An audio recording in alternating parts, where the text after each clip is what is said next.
What's up, guys? My name is Selena Chavez, and for today's video it's going to be very different. um so it's actually just about what I'm going through right now, what I'm currently facing. These are not things I've overcome.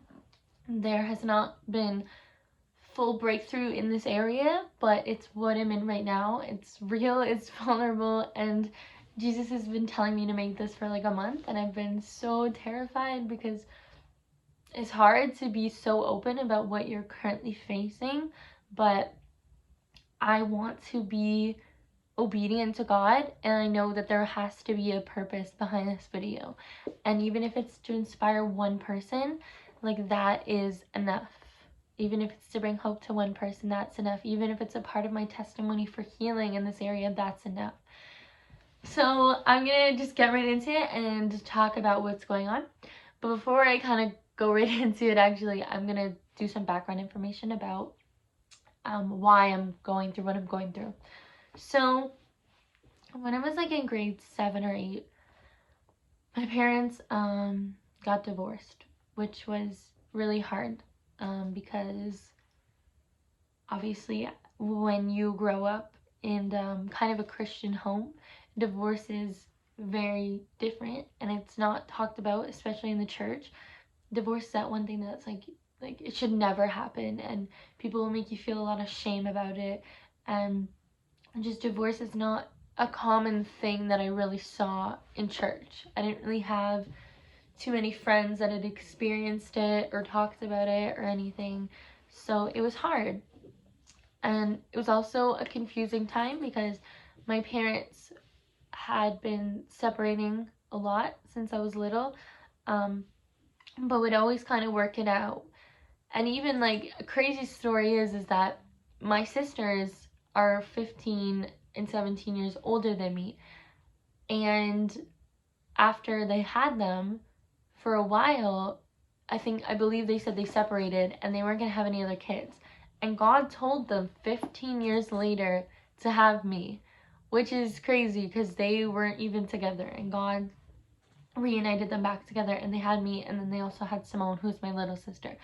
So that's really crazy. But back to the separation. So they were separating a lot, and it was hard for me.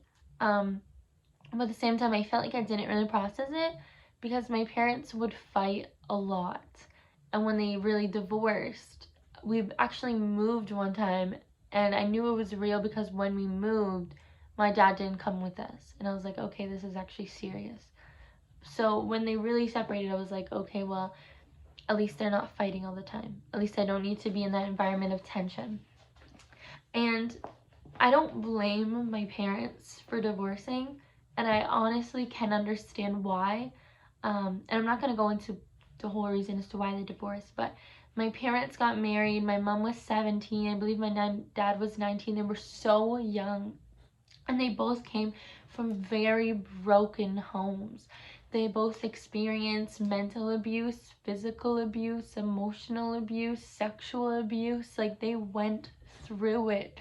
And even my mom, for example, she had to be basically a mom at 8 years old because her dad wasn't there for her, and her mom was such an alcoholic. She was always out going to clubs. She had to raise her little brothers really, really young.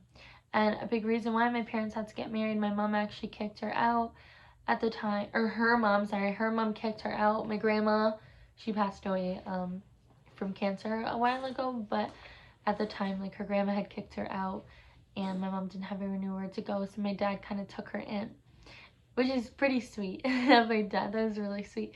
So they got married really young, and they both were not Christian, didn't believe in God or anything like that, you know. I think my mom had some awareness of God because of the Catholic religion. I believe her dad was Catholic, but didn't have the personal relationship, of course.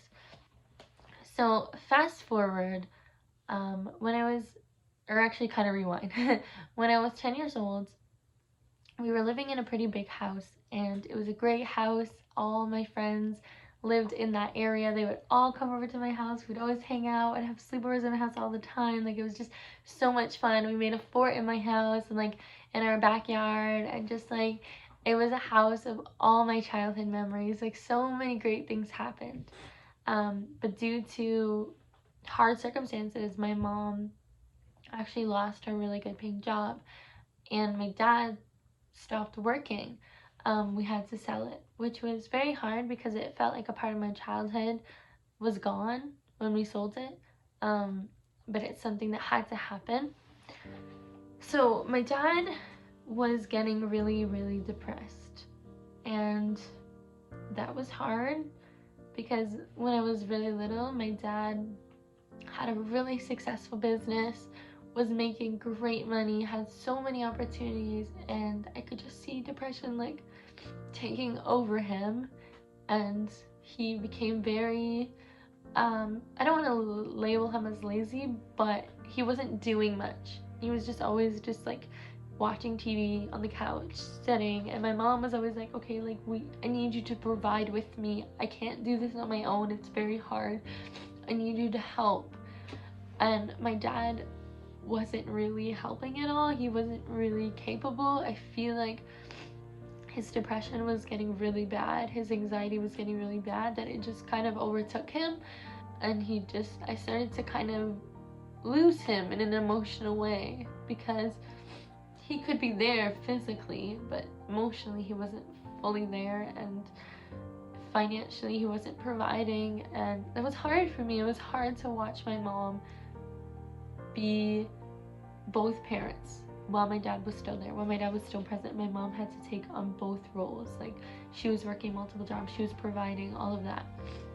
And I said I wasn't gonna talk about divorce, but obviously that was a factor as to why they separated. And so that was hard, and it was definitely hard to find forgiveness for him, because I was always like, why don't you just work? Like, why? This is so unfair. Like, why do you want to see us struggle? Why aren't you contributing? Because it wasn't like he wasn't getting jobs. He was getting jobs all the time, but he wasn't going to them. And now I realize there was a lot of hurt and a lot of unhealing he did not deal with. So I don't think he was even fully capable because of the bondage he was in. So that was very hard. So since moving, we were moving all the time, and that was very hard as well. I felt like I didn't have stability. I would stay at a place for maybe a year, and then I'd have to go again, and I never felt like any place was permanent, because I actually ended up moving from the time I was 10 to 20 12 times. So 12 times in the span of 10 years. So that was hard. I was at least moving once a year, and moving is stressful. Moving is a lot. You're taking up an entire house and going somewhere brand new. That was really hard for me, and I don't think I ever realized how much it really affected me until now. And even divorce, like how much it really affected me, how much my parents separated really affected me until now. So anyways, we had to move a lot, and like I said before, there was one time where we moved and my parents had officially decided that they are fully separating, and my dad didn't come with us, and that's where it really kicked in that they were separated. So fast forward to now, me and my mom and my little sister Simone were living at my sister's basement apartment, and she currently now lives in Vancouver, Natalie, but at the time she was living on the top floor. So we were living there for I think 2 years, and they had to decide to sell their house because they were going through a lot financially and they really needed the money. So we had to find a new place, and that was hard because I was like, it felt a little bit more permanent than most places, but it was hard because I'm like, oh, here we go again, another place. We have to move, we have to go through the process, we have to find another place, it's so stressful, all that. And this time it was different because we were, sorry, I dropped my pen. We were looking all the time for a place, and places just weren't working out. We would find places we'd think it's gonna work out, wasn't gonna work out. Find places think it's gonna work out, wasn't working out. And the month we were moving, so this was actually last month in April 31st was the official day we were moving. The month we were moving, we had a place lined up.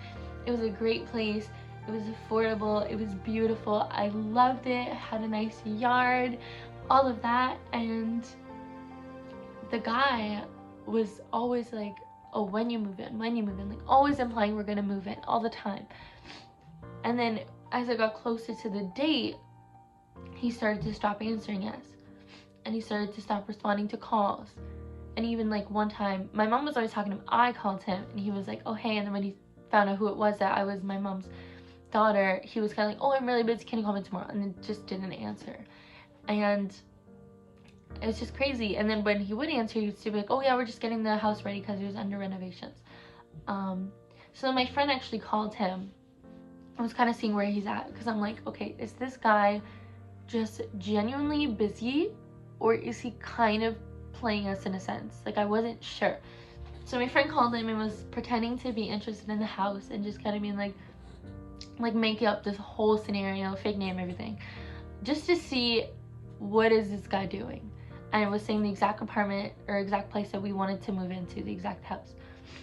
And then he was just like, yeah, like it's fully available. It's not renovated yet, but it's 100% available. And you can call me whenever. I'm free all the time. Hit me up whenever. And even would go out of his way. My friend stopped calling him, go out of his way to call my friend. So once I seen that phone call, I was devastated, because I was like, we were so hopeful about this place. This place seemed so right. This place seemed like an answer to prayer. Area was good, affordable. Like I said, enough bedrooms, all of that. And then he just lied. Like, he was like, basically kept saying that we were gonna move in. And my mom even had the money for it, first and last, and we all contributed. And he wasn't taking it, which was like a red flag. But then when he was like, oh yeah, I'm free all the time, call me whenever, but yet not answering any of our calls or any of our messages, that was really hard. So that was very discouraging. So by April 31st, we didn't have a set place to move, and that was really hard. So we had a place to go. So my sister thankfully offered that we could stay with her. My sister Valerie, who lives in Oshawa, not the one that lives in Vancouver who's selling the house, a different one. But it was also hard because she has 3 kids and she's basically married. So it'd be a little bit harder to go there. However, the same day on April 31st, like such a God thing happened. So basically one of my friends' dad came to our house, was talking to my mom, and was like, I heard about your situation, are you okay? And my mom just like started crying, saying how she's scared and she doesn't know what's happening. And throughout this process, like, one of the hardest things has been to see my mom struggle so much, because my mom is so faithful. She is such a faithful woman to God. She's one of the strongest women of God I've ever met in my entire life. This woman, while she has nothing, tithes every single time. This woman, while she has nothing, goes out and gives to the homeless. This woman, while she has nothing, helps out our families who are in need. And she is so selfless and beautiful and always willing to give, even when she lacks so much. Even when she doesn't know where the money is going to come to pay the bills, she has the mentality that she needs to give, and that she needs to be selfless, and that she needs to show God's love through her actions. So when he was asking her how she was doing and she was crying, he was like, both my daughters are not here right now. The one daughter, Mal, who's my friend, was in New Zealand at the time. The other daughter was living in Toronto at the time. We have 2 extra bedrooms. You guys can stay with us. So that was like a huge blessing, because like I said before, at my sister's house, there wasn't a ton of space. It would have been harder. There wasn't bedrooms. We would all be staying in the basement. So to be able to have our own room for a bit and stay there was very kind and so selfless of them. And they were incredible people, incredible hosts, and they were so loving, and they really showed the love of the Father and what it looks like to be there for those who are in need, because at the time we were really in need. And they were just so selfless and so kind, and it was so beautiful. So at the time, it was such a blessing, and I'm 100% grateful, but I can't deny that it was hard, because like, although they were amazing people, I didn't know them super well, and I didn't really have time to get to know them too well. We were only there for like 2 weeks, so it was different. And I remember while I was there, like, every single day I was having a mental breakdown. Every single day I was crying my eyes out, just saying like, I just want a home.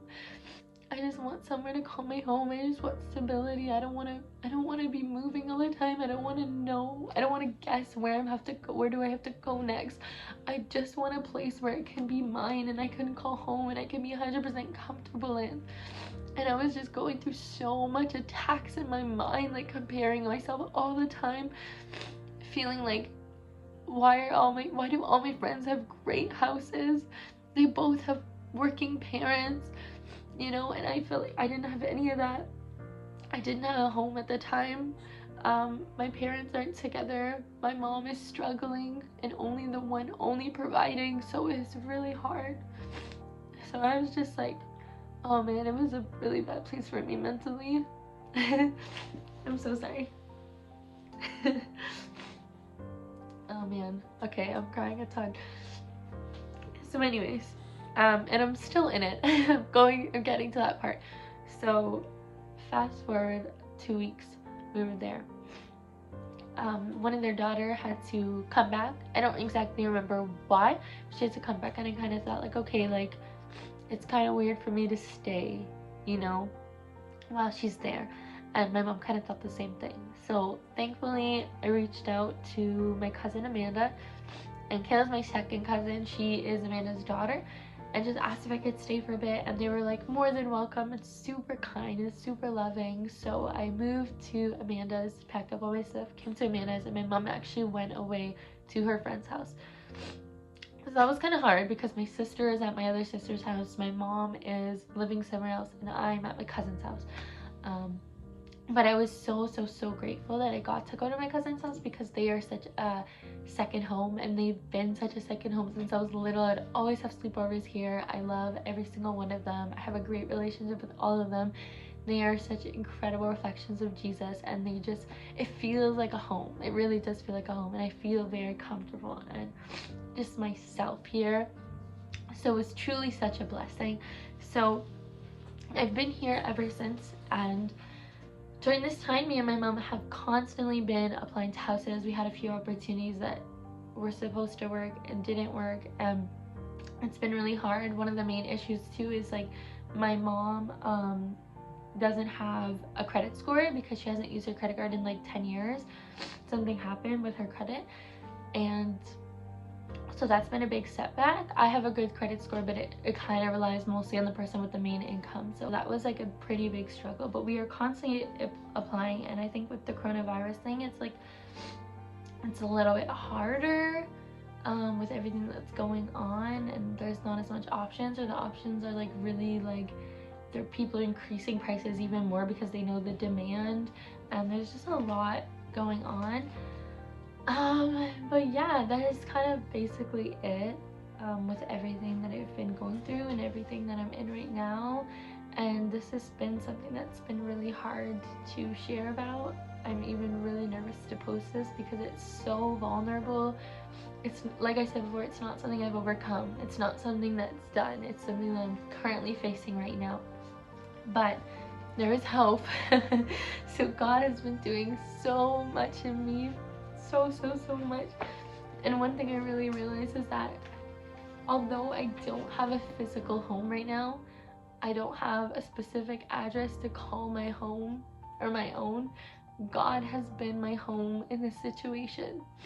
And there's such a difference between a house and a home, because a house is just a place where you live and a place where you sleep, but a home is a place where you feel the warmth and the safety, and you feel like you belong and you feel connected. And Jesus has been that for me throughout this whole scenario. That although this physical place has not been there, and although that I've been moving from place to place to place in the same month, that Jesus has been my home, and he will remain my home. And even at the day when we find the perfect place, that Jesus will still be my main home, because physical things can get taken away from you. Houses can get taken away from you. Jobs can get taken away from you.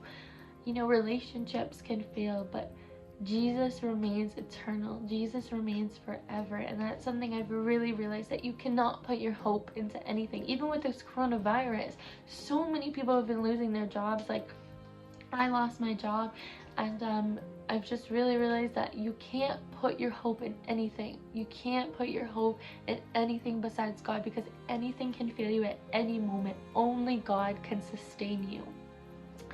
So that was like a big thing I've been learning. Another thing that I've really been learning is just how to stay hopeful in the midst of hopelessness. How to keep my mind focused on things above.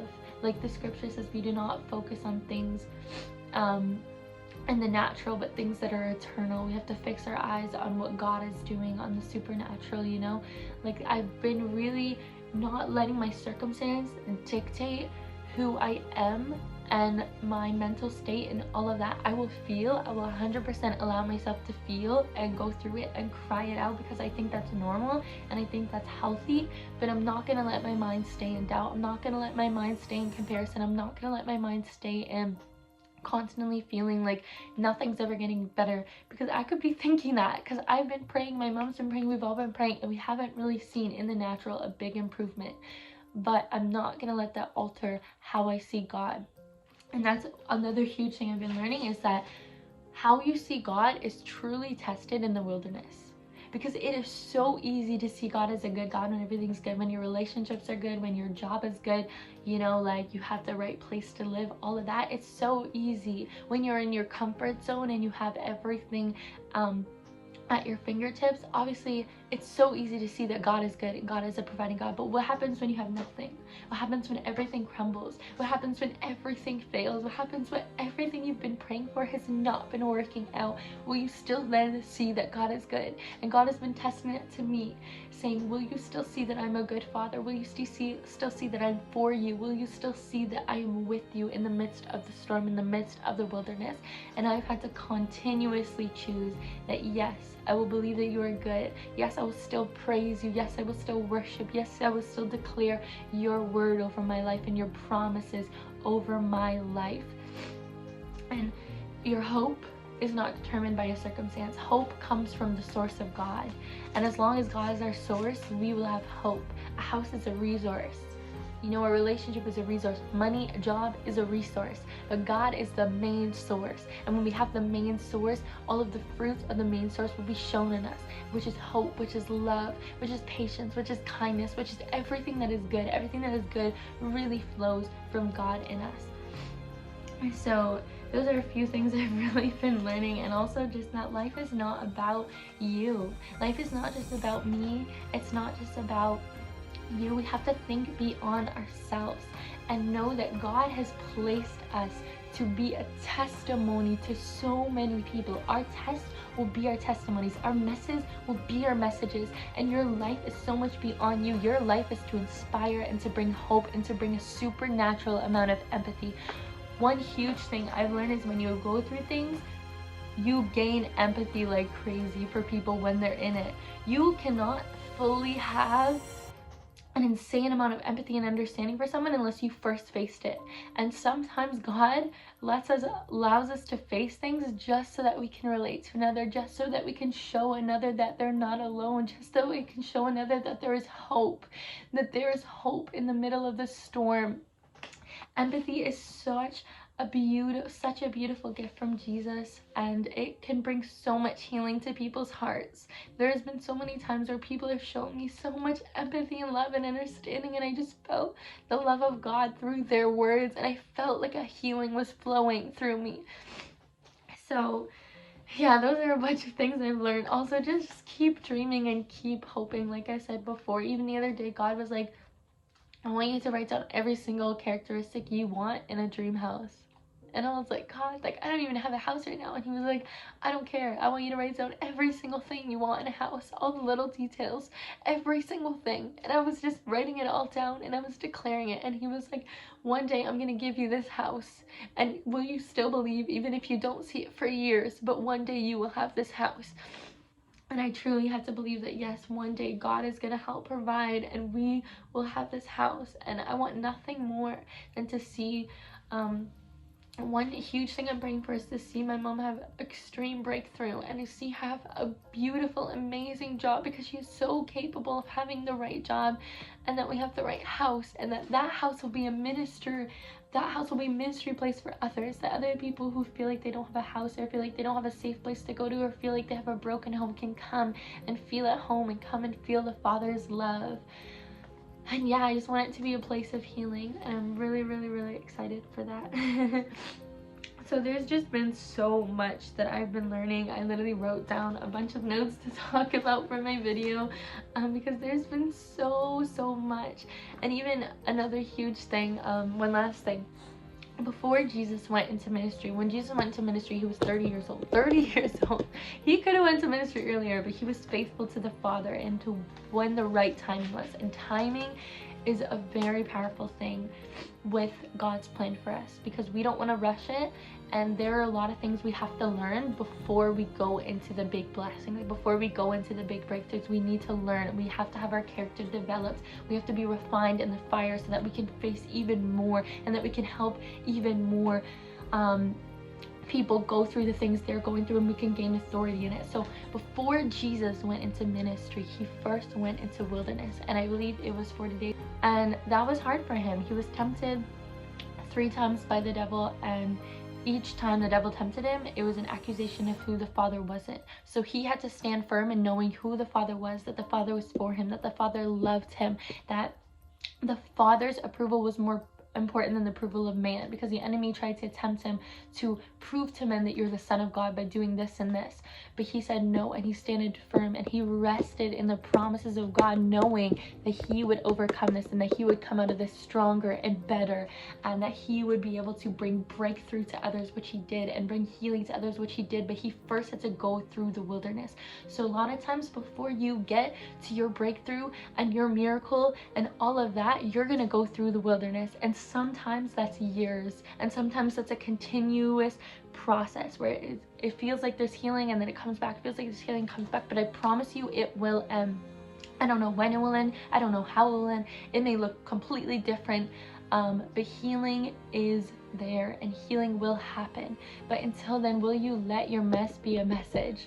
Will you be humble enough to share with what you're going through? This is very, very, very humbling for me, but I know that I'm willing to be humbled in order to experience the fullness of my breakthrough. So that is kind of everything. Honestly, I could say so much more, but this video is already pretty long, so I'm just gonna leave it there.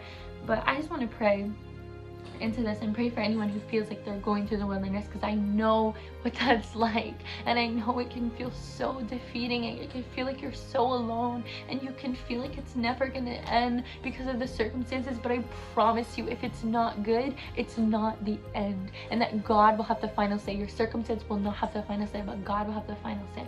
So I'm just gonna pray. So Jesus, I just declare, okay, I don't know why I feel like I need to stand up one second. Okay.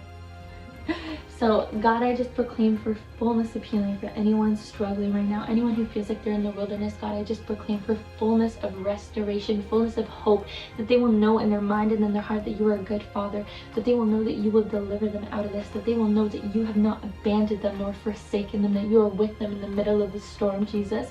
God, and I just see that picture of you sleeping in the storm, that although you knew that there was a storm, that you were able to rest, knowing that your Father, that God will calm the storm. God, so I just know that you're going to calm the storm, God, and give us a supernatural amount of rest, that you will break through in this season, that you will break through in this moment. God, I just proclaim for anyone right now feeling lonely, feeling hopeless, feeling discouraged, feeling anxiety, feeling depression, God, that you will bring a healing touch to their heart and their mind right now in Jesus' mighty name. So thank you guys. Oh man. So thank you guys so much for watching. Keep me in your prayers, because like I said before, it's not done yet. It will be though, and I can't wait to make a video where we have a great house, and I can't wait to make a video where this is all a huge testimony, and you guys will all be a part of it, because you guys will all have seen me in the struggle, or at least you heard about me in the struggle and know that I'm in it right now. But I know that this is not forever. So love you guys, hope you guys have a great day, and if anyone needs to talk about anything, if anyone ever feels alone, like don't ever hesitate to message me, whether I know you well or not. I'm always willing to show others empathy and compassion and kindness and show them that they're not alone.